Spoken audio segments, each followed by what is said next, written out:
Sweet. Well, we're here, ladies and gentlemen. It's Wayne Bennett. And today I'm really excited because we have such a special guest. This is my blood cousin. My first, we literally grew up together. And he's just developing into an incredible human being. And I just thought it would be important for him to be a part of this discussion today. We've been on the track of to my 18-year-old self, the things that I would say to my 18-year-old self. And today what we're talking about is mental health. So to my 18-year-old self, today the focus is mental health. So I just want to introduce my cousin really quick. He goes by the name of Bobbie Jackson. Oh God, oh God, oh God. What's going on? What's going on? Because it's pretty awesome to be here and talking with you, man, and getting this pure knowledge out there to the folks and everything, man, for real. So for folks who don't know me, I am Bobbie Jackson III. And from the family's perspective, I go by JB and a lot of other names, nicknames that we be popping down the line and stuff. So just decided to be here and able to share a lot of perspectives and things that I have to give, and also and hopefully help so many people, That's sweet. So I'm gonna jump right into this thing, cause Okay. So I feel like when someone else is in your house, you got to show respect. I want to allow you to go first to speak on this thing. So of course the focus is, what would you say to your 18-year-old self about mental health? What you feel would be beneficial to your 18-year-old self? I know we kind of talked briefly about it, and I feel a lot about it, you know what I'm saying? Because it's such like a reminiscent type of thing. But I think I'm going to start with probably at first nothing. I'm not going to say anything. I'm going to observe myself at that prominent age and figure out where, the things that now I know, because how they say when you know things from only if I knew back then type of thing. But just to watch myself. And if I had to really say something to myself, it probably would be, go more on a inner learning about yourself before you start worrying about so much the outwardly aspect of everything. You know what I'm saying? Yeah. And probably most definitely finances. You know what I'm saying? Making sure you're grounded in those areas of finances and trying to get in a better place so you don't have to be in the sense of trying to figure it out so late in the game. You know what I'm saying? Yeah. I had went so many places because it threw me off. You know what I'm saying? Like, as far as, so you feel like finances, or lack of knowledge of finance, could throw your mental health off. Right. Because you could be in a space to where now you're growing and you're learning certain aspects of things to where it's like now you have the knowledge, but now you don't have the resources because you didn't get that knowledge in the times where you should have been just grasping things or getting it and trying to find your way through. And, feeling like you're behind. Right. In those aspects. So I would kind of tell my 18-year-old self that, and also to get ready for marriage, because I got married at 19. So that next year I was jumping into a partnership. You feel what I'm saying? So most definitely put myself on game as far as how that goes. Yeah. You know what I'm saying? Just the aspect of seeing things from another person's perspective and learning how to learn with each other. That's awesome. Yeah, most definitely. Sweet. Well, I want to piggyback off of something that you said when you were talking about like working on the internal. I've been reading this book called The Law of Divine Compensation by a lady named Marianne Williamson. I recommend you guys pick that up. It just speaks towards exactly what you're talking about, because all of that internal work that we have to do ourselves. Because I'm a believer of the same thing that you believe. Like the more that we're doing work on ourselves, the better that we can see the world. She's got this quote. I want to read it. She says, "External justice will do us little good if we remain internally victimized." Wow. And that kind of spoke volumes to me. Like, you know, you can lash Right. out, you can do all of this other stuff, you can pick fights with people, but you know, at the end of the day, you still have to go home and look at yourself in the mirror, you know. Right. And I feel like that's the greatest battle. I think when I consider, I guess, the thing that I would say about mental health to my 18-year-old self, for me, it would probably be community. I mean, I have a tendency to sort of, like, I think a lot of us, like when things get rough, when life's responsibilities get, Hectic. overwhelming, you have, Right. there's a tendency to want to isolate. Like I used to say, all right, Right. let me go get myself together and then I'll come back to Come people. back. Right. You know what Right. I'm saying? As Right. opposed to like being rooted in a community.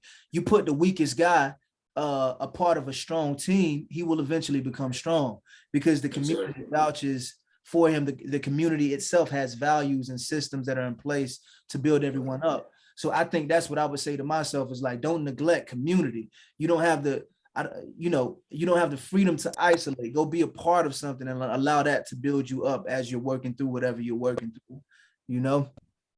Exactly. And it was just crazy because the things that you're actually saying right now, I had kind of went over and went up for a couple of notes, man, and I got to where it became different communities. And I was learning how different communities and their mental health is as far as a collective. And exactly what you're saying as far as community in the Arab community, and also I think in the Jewish community, they have such strongholds to each other. No matter what goes on in their community, they know that it's about their people. It's about their culture that they've always grew up with. And I was trying to figure out what was ours, as you know, as far as Yeah. Black males go, as far as the Black community goes. And we have a mentality to where it comes off once you're 18, you're gone. You know what I mean? You figuring it Right. out. You out there. You learning on your own. That's You right. feel me? You got to Yeah. catch up. And it was due to a lot of, past history, things that went on. But at the same time, even when me and you was growing up, we had a lot of barbecues. We had a lot of, get around the family. You're going to know who your family is. Everybody got a nickname. You know what I'm saying? Things of that nature. But Yeah. now it seems as we get older, a lot of those things don't really pan out or look how we proceeded to be when we were younger. And I think I stayed in that era. I stayed in that and, wanting the community and family of it all, but just not understanding how, thank you, just not understanding how that can be very easily separated through just word of mouth, anything going on between the families, Yeah. two families, splitting between each other and stuff like that. Yeah. And it's like, Yeah. getting to that point of thinking, it's like, okay, I grew up learning family, but now as my own man on my own, having my own entity of family, it's a different structure of mental. You Yeah. know what I'm saying? It's a different movement to where sometimes you may have to do that separating yourself, but also staying in touch with community. And when I was reading up on mental health, it says a lot about having that, or when I read up a lot on positive mental health, it says a lot about community and making sure you're keeping in touch. So Right. I liked exactly what you were saying because you was right on point with that. Oh, that's awesome. Yeah, man. I just think about that, what you said as well. Like, yeah, we grew up with this sort of God being all about family and get-togethers, that sort of thing. And it feels like, yeah, the older we get, that those values are sort of dwindling.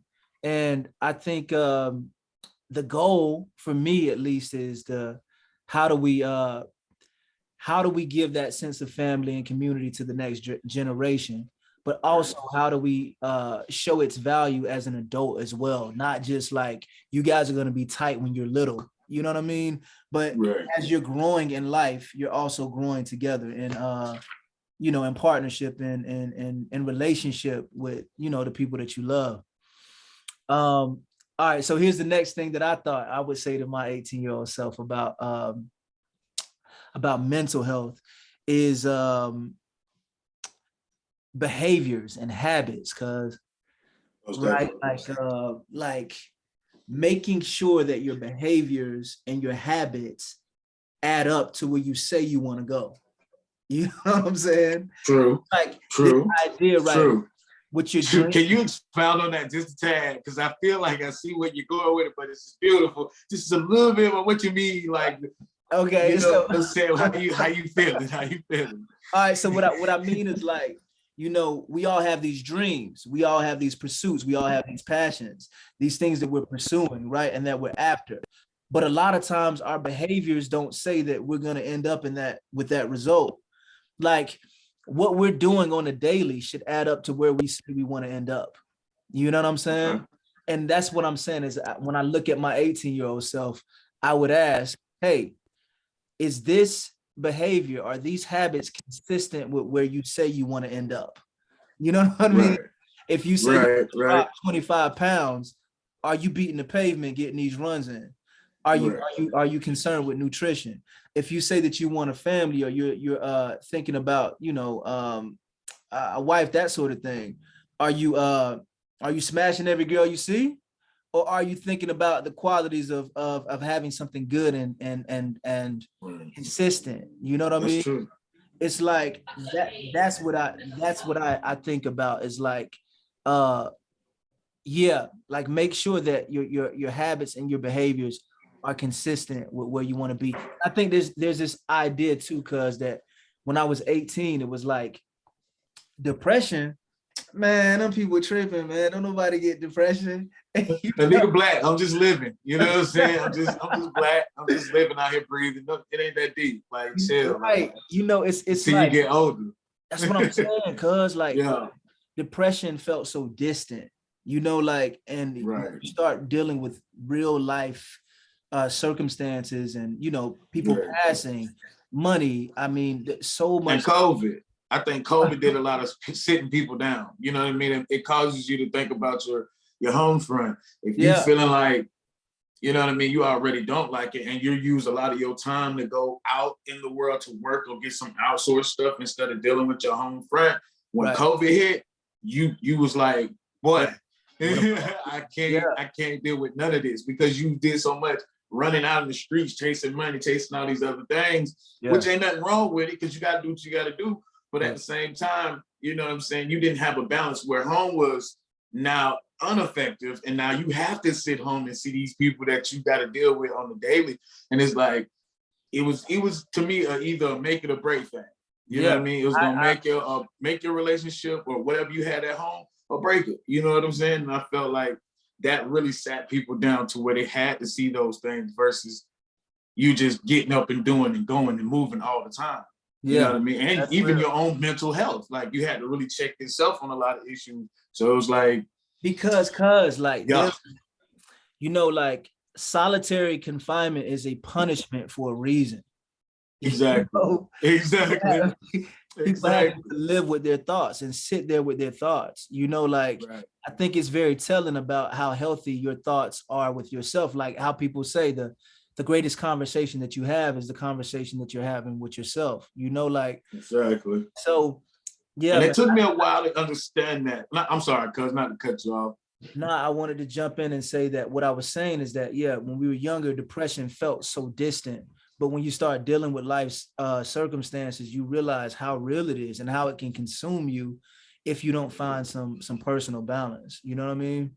Yes. Yeah. I think if I go back to my 18-year-old self at that rate, I would tell myself to learn how to get that balance. Because growing up, we went off whatever Unc them said or whatever the OGs said or whatever, you know what I'm saying, somebody who had a higher influence on them said. And Yeah. then when you got a lot older and you start to group your own knowledge of and perception of all that, it's like, I like that, but I don't really mess with that. He kind of dirty on that end. I ain't trying to do that. You feel what I'm saying? Like you trying to weed everything out to Yeah. find yourself, and then realizing you still ain't found yourself because you still ain't dealt with none of yourself. You know what I'm saying? You didn't. And I would tell myself at that age, deal more on a spiritual level, not a religious level. To be honest, you know what I'm saying? Just spiritually in the instance of dealing with yourself, dealing with your demons, so you can learn from them and then use your weaknesses to build your strengths. And then as that happens, your weaknesses start to strengthen up as well, like you were saying with the weakest link. You feel what I'm saying? Oh, yeah. So I feel like getting those things handled and dealt with by the time you get to a certain age. And I feel like we as the Black community deal with a lot of trauma. So it's kind of hard to differentiate those things at times. Yeah. You know what I'm saying? You have to weave out so much of, you know, the cops, your moms, the school life, and you know what I'm saying? Yeah. Exactly. So when it comes to a mental health, you know, it's very tricky when you're dealing with people, especially back in those days when you have the pops coming out the household now. Your mom's taking care of everything. She's working all types of hours. You slick a latchkey kid at the age of probably like what, 10, 11, 12, something like that. So, you know what I'm saying? You don't really have that development because you got to grow up. Yeah, you that's know what I mean? You about 12, 13 years old, you got to 18. That time, you know what I'm saying? That time ticking. Or you got to graduation. You feel me? So that's right. We're sort of forced to grow up. We can't really have thorough childhoods. Like we have to grow up super fast. And I mean, I know as a parent, like how important it is for a kid to just be a kid. You know what I mean? Exactly. Like exactly. You have enough time to deal with life's responsibilities. Like just be a kid right now. You know what I'm saying? Because that time is very, very thin itself. You know what I mean? Especially the way genetics and all this other stuff is going on with technology and the technology, DNA and all. Things is growing at a rapid rate. These kids coming out already knowing how to use the tablets. You know what I'm saying? We was that age, we couldn't, only one person had a cell phone. That was probably mom, Deuce, and Possum. You know what I'm saying? Grown-ups. Wasn't no kids walking around, no cell phones. So we like, you know, close to that, we had that as internet. And that was slow as all that goes. So yeah. What you think about this? Cause I was thinking too, like you know, I think I would tell myself as well as like nothing that you're proud of ever comes easy.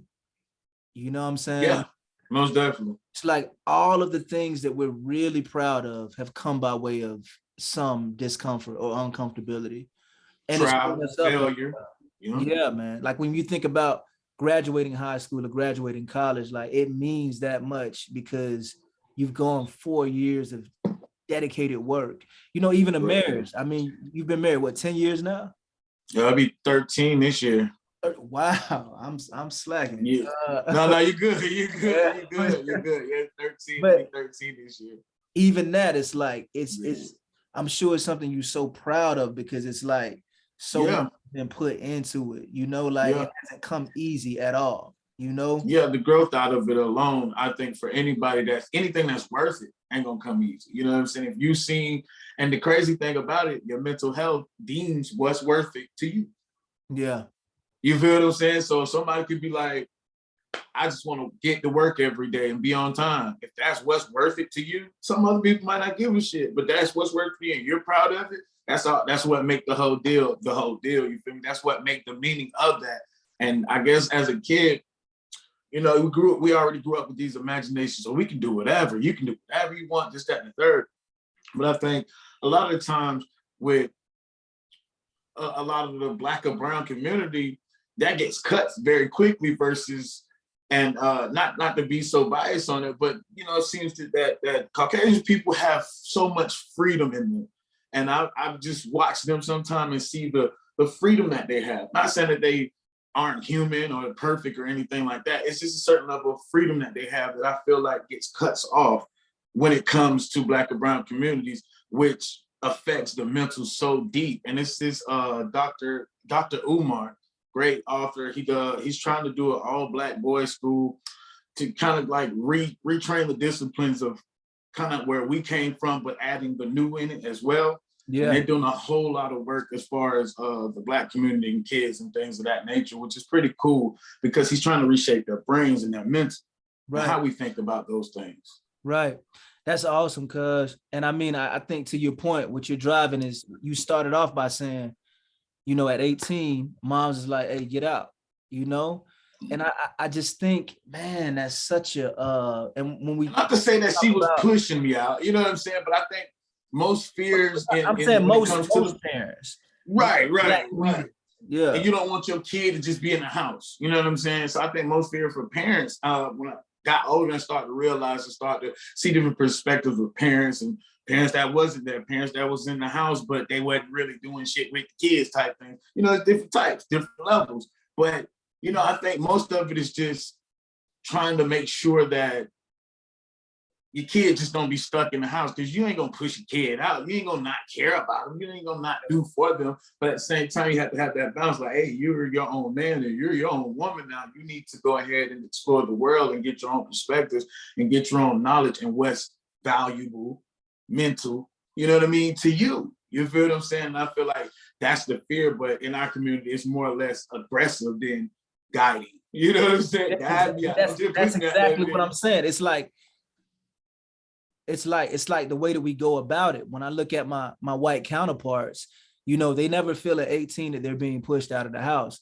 You know, in fact, their parents make it clear, like, you always have a room here. You know, should life get crazy, you know, you can always come back to the nest. But of course, they're guiding them to sort of lead their own lives. Right. I think a lot of that can come from what we're talking about, our history and just poverty, what that does to you, that mindset. We're talking about mental health is like you know, poverty is a mindset. It's a way of thinking. You know what I mean? Right. I think until we adapt new ways of thinking, you know, like that's the way that we change our lives, is by changing our thoughts about it, right? Like that we don't have to feel eager about kicking our kids out at 18. You know, we can guide them and trust that we've given them the proper information as we've groomed them and raised them up, that they will be what they're expected to be in the world.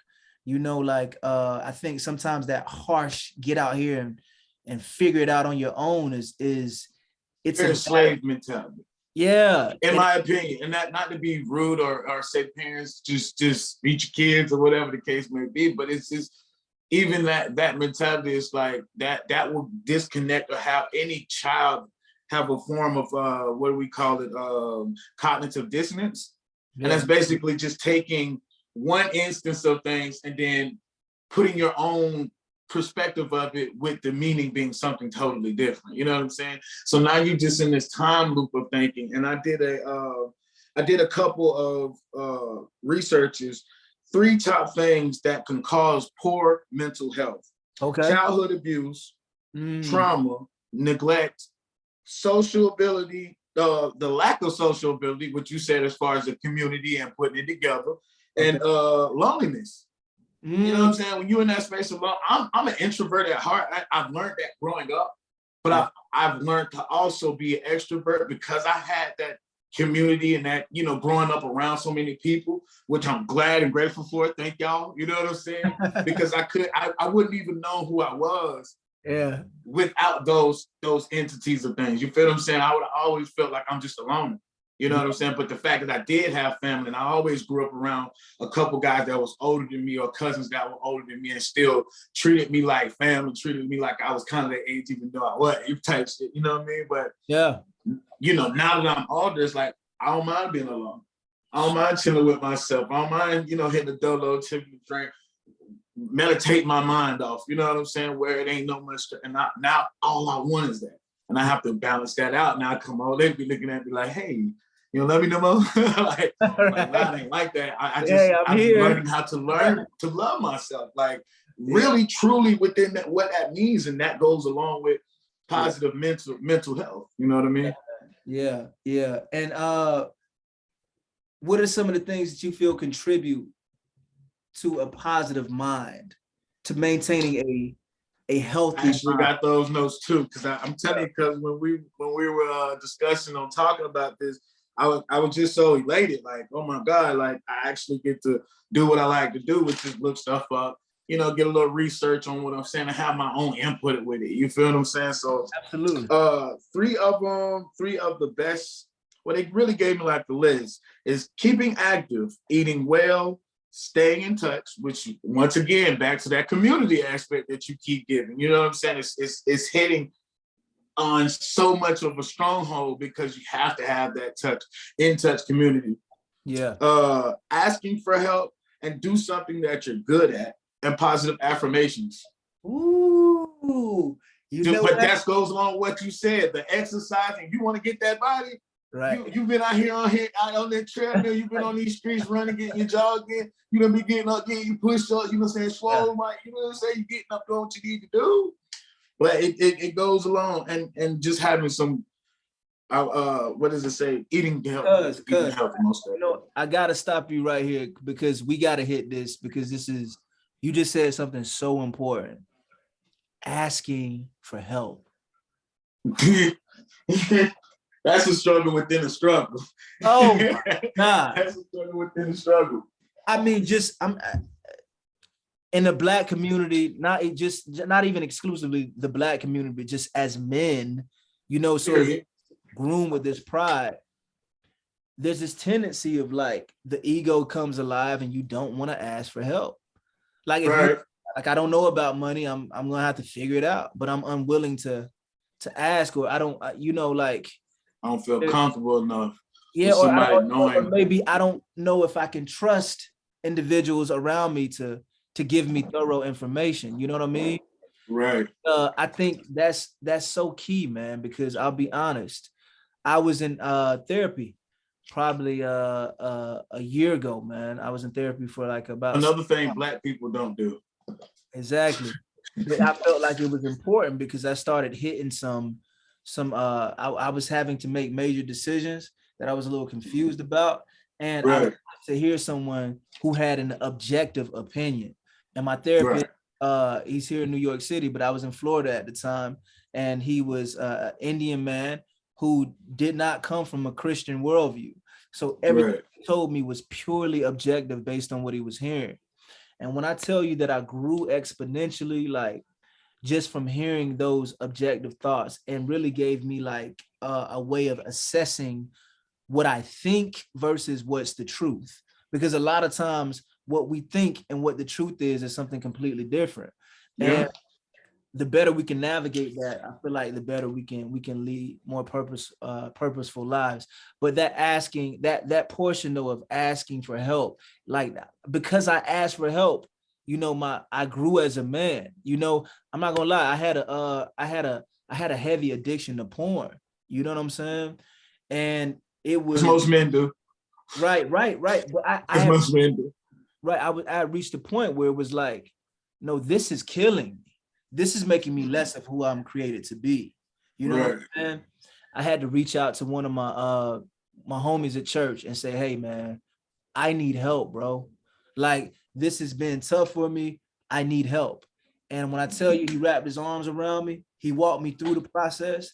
And before you know it, man, I got strong. I got really strong and was able to maintain and create habits that would lead to more sustainable results, man. And right. really understand that what I was looking for deep inside was real relationship and real connection. You right. know what I mean? But it was getting distorted by way of, you know, pornography, man. So right. asking for help, man, like that's huge for me. Yeah. Asking for help. And just staying in a positive space, I think is really hard when you still have to deal with everyday life, regardless of what it may be, because we all addicted to something at some stage or another. You know what I'm saying? So it's crazy to me how people judge one end of things, but then you start opening up their little files of worms, and it's like, wait a minute, you know what I'm saying? Yeah. So you thought that was different than this, and that, you know what I'm saying? But the whole thing of it all is for a learning experience for us to help others. You know what I mean? It's never to sit here and just pow, shoot shots and judge folk. You feel me? Because that shit is lame, for one. And for two, that person was stronger and not a weak person for asking help. And that's the mentality that this society got going now. Like, oh, you ask for help, you're weak.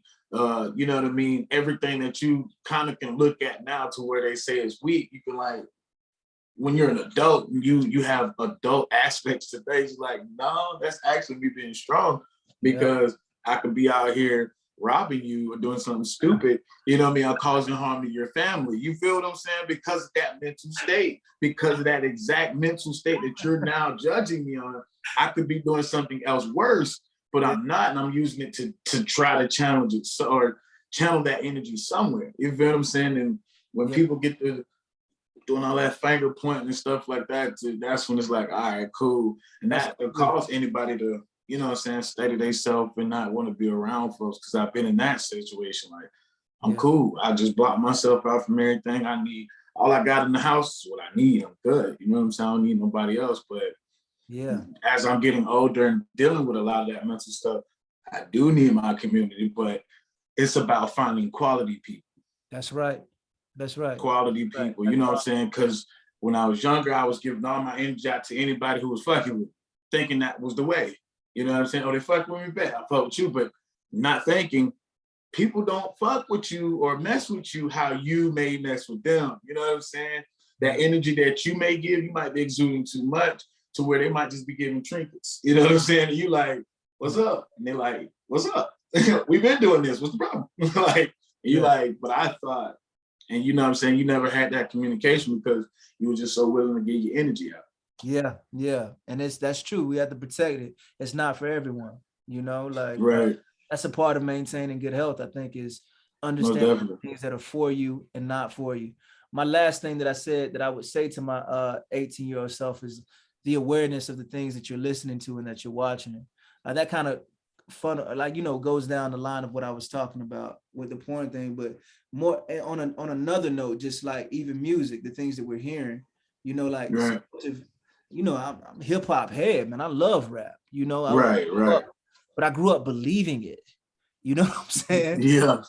Believing that these guys were killers and drug dealers and they had all these women and all this money, and you forget, you get older, you realize that that's a system, man. These people are being, they're selling something for profit. You know what I mean? So big profit. It's glamorized. It's made to be bigger than what it actually is. And truthfully, I can't take that and build a life from that. You know what I mean? I think about some of the dopest songs I love, you know, like, I mean, No New Friends, stuff like that. Like, that's kind of anti, you know, it takes you in the opposite community, right. You should be doing. You know what I'm saying? It's like, you know, I can name a million songs about women that's just like, you know, it creates the wrong thinking about women. You know what I'm saying? Like makes you view them completely objectively, as opposed to, you know, like the power of what a good woman could do for your life, what you could do for your other's life. You know, I mean, good testaments to that. You know what I'm saying? Right. Like there's most definitely, man. I feel like it's most definitely, as far as hearing goes, I'm gonna start there because I like the way you led off on it. As far as hearing goes, that's most definitely an intro to your subconscious. Whether you're taking in the information as far as just hearing it, because you know how they say, go in one ear, come out the other, or you're really listening to that person. Like, there's songs that I listen to of yours that I just really listen to, and I'm bar for bar with it. And you know, the bar is so hard that you can have a certain level of communication with it. Like, you may say something in the line, and I'm like, for real? And it's almost like we're communicating, you know what I'm saying? That's how I look at a lot of the things I listen to, because I'm a beat head. I love a beat. I love the frequency of a beat. And learning how these frequencies work, as far as what you're saying, hearing it, they put a lot of that low vibrations in frequency, especially on radio songs that they play a million times and over and over and over. You like, how is this person getting all of this radio play? And now you don't heard the song so much that you used to hate. Now you kind of like, now you're accessible to what they're saying, even though they might be saying you ain't crap, your people ain't crap, I got all this money and I have my niggas come spray up all that, this, that, and the third.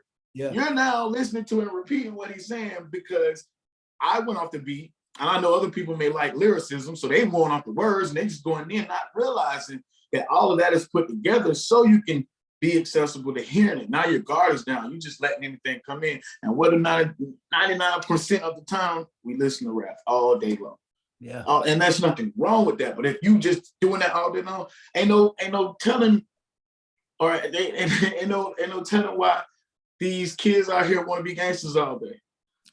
Or they just like F a female all day, or you know what I'm saying? Oh, I ain't never get married. That shit stupid. It's like you making yourself sound like a homosexual. If that's not what you are, you really make yourself sound that way. And no disrespect to homosexual, I respect them even more because they saying who they are, even though the turmoil they're gonna have to go through.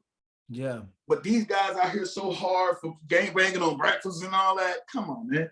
Ain't nobody that hard. You know what I'm saying? You got a soft heart. You got some softness in you because you can get hard with. My wife reminded me of this, and I don't know why I never think of it like that, but it's true. But it's like these guys be so hard around all their homies and stuff, but then the moment they get around their daughters or their moms or their aunties, right, they soft as pie. That's right. You soft as all that does then, but you can't be that with your brother. And not to say be on some touching all the, you know what I'm saying, weirdo. I'm saying like real embrace love, real, you know, man to man love, like homie love, like showing love. And it's like so hard with this society, and it's throwing me, man. Yeah, and it's okay. Like what you're saying is this, it's completely okay to experience love and to share love. You know, like there's nothing wrong with that. You know, like in fact, that's something that affects your mental health, because when we don't experience love, everything that you talked about, what causes bad mental health, can stem down, for me, a lack of true love, like authentic love. You know what I mean? When you abandon someone, when you isolate them, like, you know, that you know, that's all directly related to experiencing love in a true way, man. You know what, man? I think I'm a wrap real quick here, cause okay, my computer is actually about to go dead. I got to grab the charger, but I feel like we've grabbed more than enough, and just want to thank you again for sharing already time, for being on with me. Already, man. And yeah, this is awesome. Cause you want to share any final thoughts before we get out of here?